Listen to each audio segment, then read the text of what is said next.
त्रिपुरा के राज्यपाल महोदय श्रीमान पद्मनाभ आचार्य जी, मुख्यमंत्री श्रीमान माणिक सरकार जी, बांग्लादेश से पधारे हुए मेहमान डॉक्टर तौफीक जी, श्री नसरुल जी, केंद्र सरकार में मेरे साथी श्री धर्मेंद्र प्रधान जी, मंच पर विराजमान सभी वरिष्ठ महानुभाव,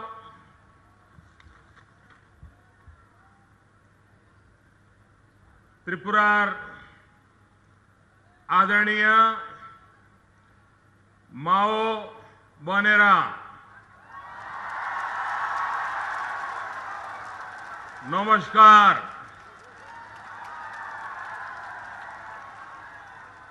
खुलुमखा जोतो नोनो,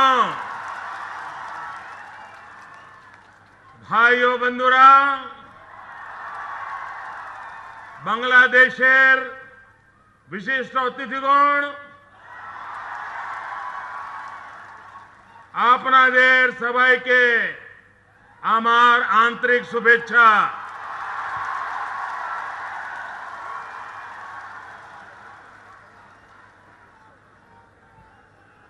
मैं पिछले 3 दिन से नॉर्थ ईस्ट में भ्रमण कर रहा हूं। शायद देश के किसी प्रधानमंत्री को एक साथ इतना लंबा समय नॉर्थ ईस्ट के लोगों के बीच बिताने का सौभाग्य नहीं मिला होगा, जो सौभाग्य मुझे मिला। मेरी यात्रा के आखिरी कार्यक्रम है और मैं नॉर्थ ईस्ट के नागरिकों ने मुझे जो प्यार दिया, सम्मान दिया, सत्कार दिया, उसके लिए इन सभी राज्यों के नागरिकों का हृदय से अभिनंदन करता हूं, आभार व्यक्त करता हूं।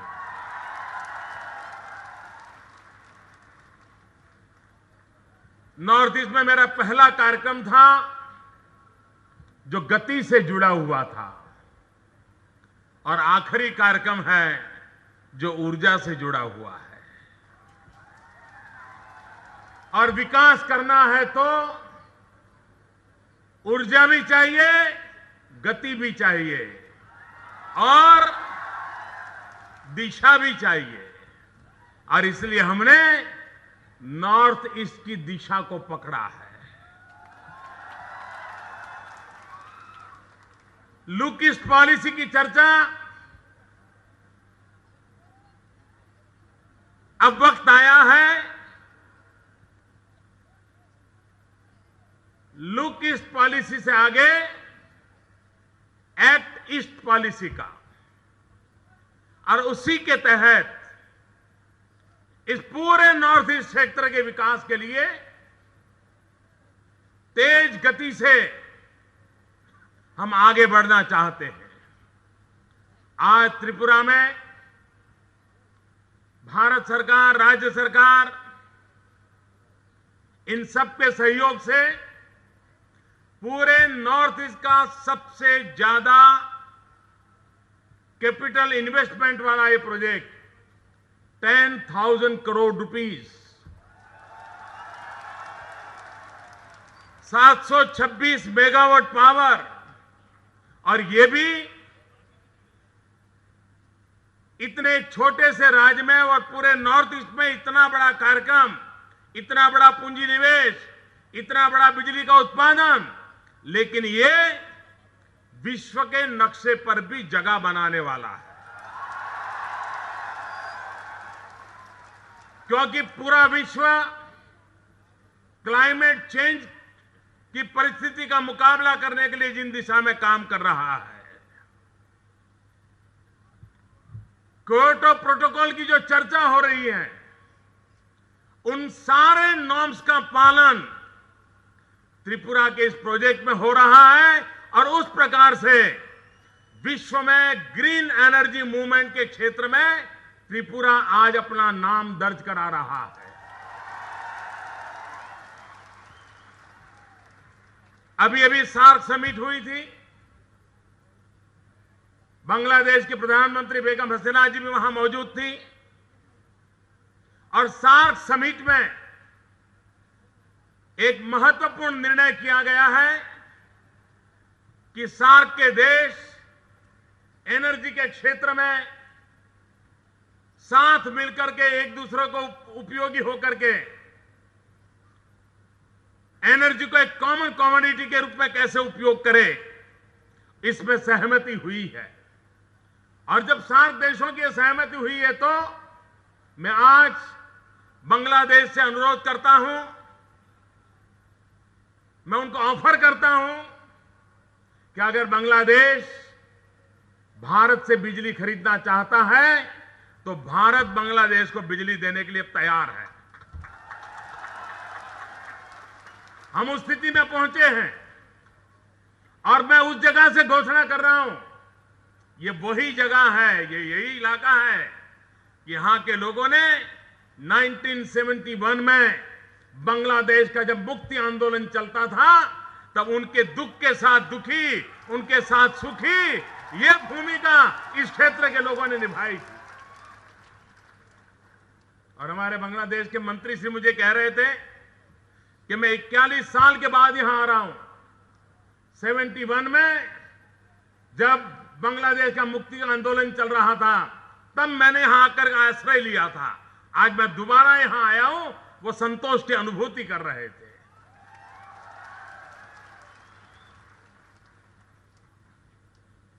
अभी मुख्यमंत्री जी फर्टिलाइजर के कारखाने के संबंध में, पेट्रोलियम सेक्टर के नई नई योजनाओं के संबंध में विषय रख रहे थे। हम भी चाहते हैं कि हम ऊर्जा के क्षेत्र में गैस पर आधारित हमारी इकोनॉमी को कैसे डेवलप करें।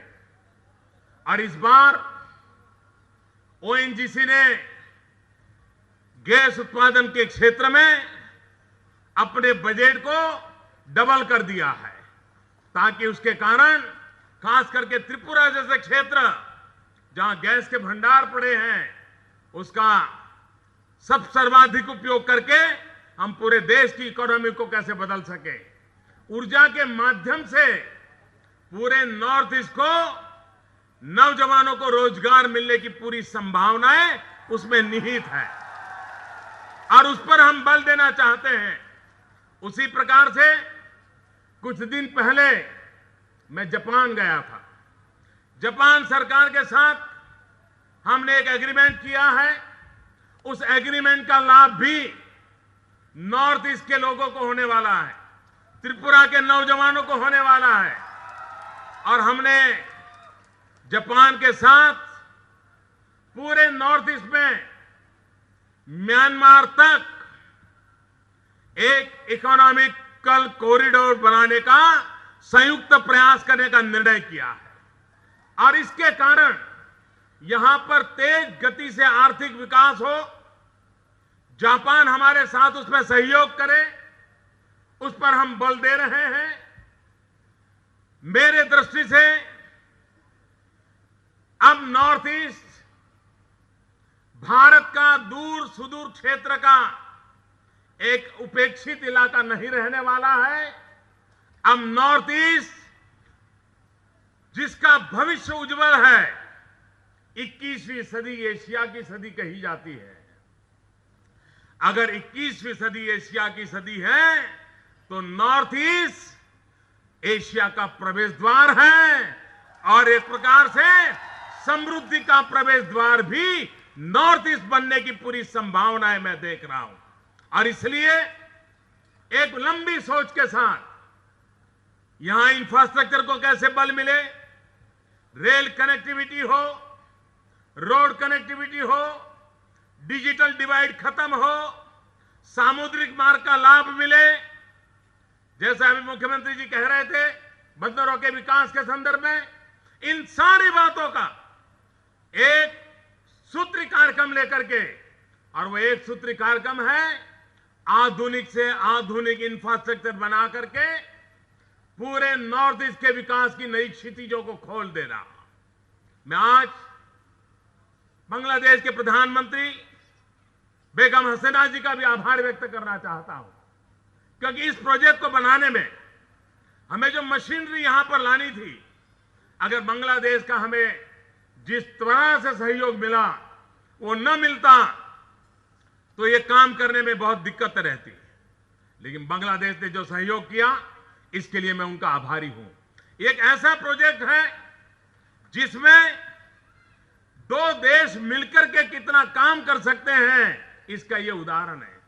और आगे चल करके सार्क देशों के लिए ये एक संदेश है कि दो पड़ोसी देश मिलकर के काम करें तो त्रिपुरा में से कितनी बड़ी ऊर्जा पैदा हो सकती है।